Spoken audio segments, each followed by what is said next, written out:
Hello everyone, welcome back to my channel. Welcome to reality. Chanakya Chanakya ने बोला था कि कोई भी देश तब तक पराजित नहीं होता जब तक वो अपने मूल्यों की रक्षा कर पाता है, अपनी संस्कृति की रक्षा कर पाता है। अगर मैं आज आपसे ये पूछूं कि वीर सावरकर के पिताजी का नाम क्या था, आप में से कितने लोग बता पाएंगे? एक तो सब नहीं बता पाएंगे। बट अगर मैं आपसे ये पूछूं कि अकबर के दादाजी का नाम क्या था, शायद से सब लोग बता पाए। भारत का इतिहास सिर्फ गुलामी का इतिहास नहीं है, भारत का इतिहास इससे बहुत ज़्यादा बड़ा है। लेकिन फिर भी आज अगर हम अपनी किताबों को उठाते हैं तो वहाँ पे सिर्फ पाते हैं दुख, कैसे लोगों ने हमें लूटा, कैसे हमारे ऊपर बर्बरता करी गई, कैसे अंग्रेज जब भारत में आए तो उन्होंने हमारे ऊपर शासन किया। और आज आज़ादी के इतने सालों के बाद जब हम स्कूल में जाते हैं तो हमें गाना सुनने के लिए मिलता है, ऐ मेरे वतन के लोगों जरा आंखें भर लो पानी। भाई सब क्यों क्यों आंखें भर लो पानी? You should be proud of your history. हम अपने कल्चर के ऊपर प्राउड नहीं है। याद करके रोना क्यों है?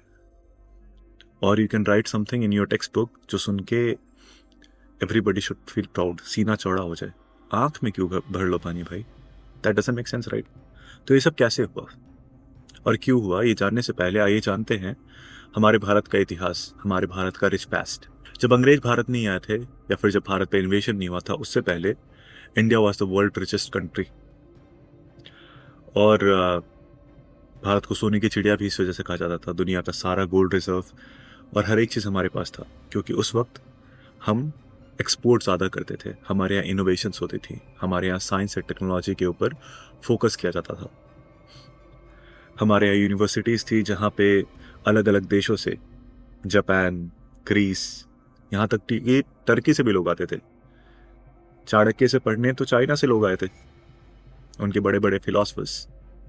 सो हमारा एजुकेशन सिस्टम इतना अच्छा था। आज से सालों पहले जब लोग एक दूसरे की गर्दनें काट रहे थे, हमारे पास टेक्नोलॉजी थी प्लास्टिक सर्जरी की। हम मेडिसिन में महारत हासिल कर चुके थे, आयुर्वेद लिखा जा चुका था, हम सर्जरीज कर रहे थे। जब एल्बर्ट आइंस्टाइन का जन्म नहीं हुआ था उससे पहले हमारे पास टाइम डायलेशन का कॉन्सेप्ट था।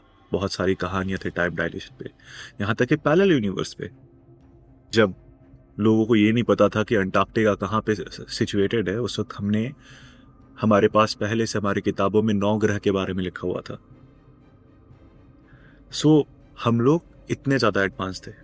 हमारे पास अलग अलग यूनिवर्सिटीज़ थी, Takshashila, Nalanda being the most famous ones. So where we went wrong? और ये सब आज हमारे पास क्यों नहीं है, आइए जानते हैं।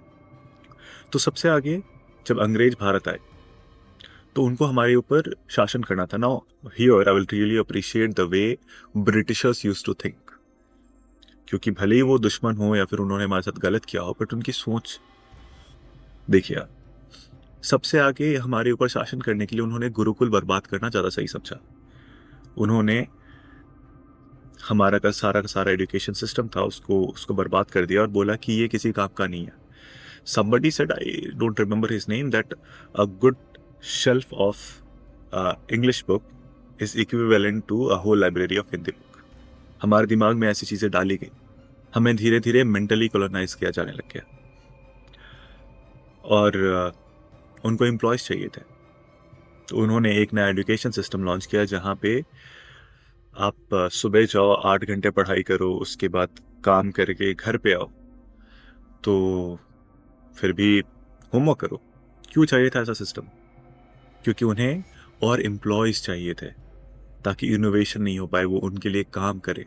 और आज भी हम वो एजुकेशन सिस्टम फॉलो करते हैं, और उसका नतीजा यही होता है कि एक आम इंसान सुबह उठ के अपने जॉब पे जाता है, 8 घंटे काम करता है, फिर वापस घर आके ऑफिस का काम घर पे करता है। वो जाके बॉस से सवाल नहीं पूछता, क्योंकि उसको स्कूल में मेंटली ऐसे कॉलोनाइज किया गया है ताकि वो सवाल नहीं पूछ सके। जैसे अगर मैं आपसे आज ये पूछूं कि आप स्कूल में टाई पहन के क्यों जाते हैं? क्योंकि भारत के ज़्यादातर हिस्सों में गर्मी पड़ती है 50 डिग्री। उस 50 डिग्री गर्मी में एक स्टूडेंट टाई लगा के खड़ा हुआ है, क्यों? क्योंकि 7 समंदर पार उनके देश में बहुत तेज हवाएं चलती हैं जो कि बहुत ठंडी होती हैं। ताकि वो यहाँ से एंटर नहीं करे, वो टाई पहनते थे। नाउ लोगों ने पहनना शुरू कर दिया और किसी ने पूछा नहीं कि भाई क्यों पहन रहे हैं। और इसी का नतीजा है कि आज आप जो भी करते हैं कोई पूछता नहीं है। धीरे धीरे धीरे धीरे हमारा एजुकेशन सिस्टम ऐसे खराब होने लग गया। हमारा इनोवेटिव जो माइंड था, हमारा जो क्यूरियस माइंड था, वो फुलफिल नहीं हुआ और हम mentally colonise as a population बनते गए। फिर आज़ादी के बाद हमें ये लगा कि अब चीज़ें ठीक हो जाएंगी, प्रोबेबली हम अपने ग्लोरियस पास्ट की तरफ वापस चले जाएंगे। फिर कांग्रेस आई, फिर आज़ादी मिली। आज़ादी के बाद हमें लगा कि हमने ग्लोरियस पास्ट की तरफ फिर से वापस जाएंगे। बट कांग्रेस ने आने के बाद मौलाना अबुल कलाम के हाथों में एजुकेशन का सारा जिम्मा सौंप दिया। अब ये इंसान एंटी इंडिया था, हाँ भी नो, इसने खिलाफत मूवमेंट का सबसे बड़ा सपोर्टर था। ये बंदा, जो बंदा अपने देश को सपोर्ट ना करके खिलाफत मूवमेंट, जो कि उस वक्त टर्की का मूवमेंट था, उसको सपोर्ट कर रहा है, ऐसे इंसान को आपने हेड बना दिया। और उसने हर एक चीज left leaning, like he was completely left. चलो ठीक है, आपको राइट में नहीं जाना है, कीप समबडी हु इज सेंटरिस्ट। और उसके बाद पंडित जवाहरलाल नेहरू के जाने के बाद फिर इंदिरा गांधी आती है। उन्होंने नूरुल हसन को एजुकेशन मिनिस्टर बना दिया। And this guy, he was anti Hindu. Nurul Hasan ने जो यूनिवर्सिटी बनाई, उसमें से सबसे फेमस है JNU, जहाँ पे आज तक एंटी इंडिया स्लोगन लगते हैं, भारत तेरे टुकड़े होंगे and all those things, I am pretty sure you know.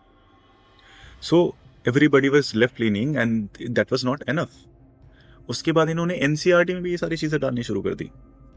वहाँ पे ग्लोरीफाई किया गया अकबर को, कि अकबर हिंदूज का सपोर्टर था और उसने और औरंगजेब कितना महान था, उसने मंदिर बनवाई। सबसे ज़्यादा मंदिर तो औरंगजेब ने तोड़वाई हैं। और उनको बताया गया कितना महान है। भाई छत्रपति शिवाजी के बारे में क्यों नहीं बताया गया? एंड धीरे धीरे ये सब पढ़ने के बाद हमें ये पता लगा कि हमारे एंसेस्टर ने कुछ किया ही नहीं है। मन के अंदर एक कॉम्प्लेक्स हो गया कि भाई the good thing what happened with us for Mughals.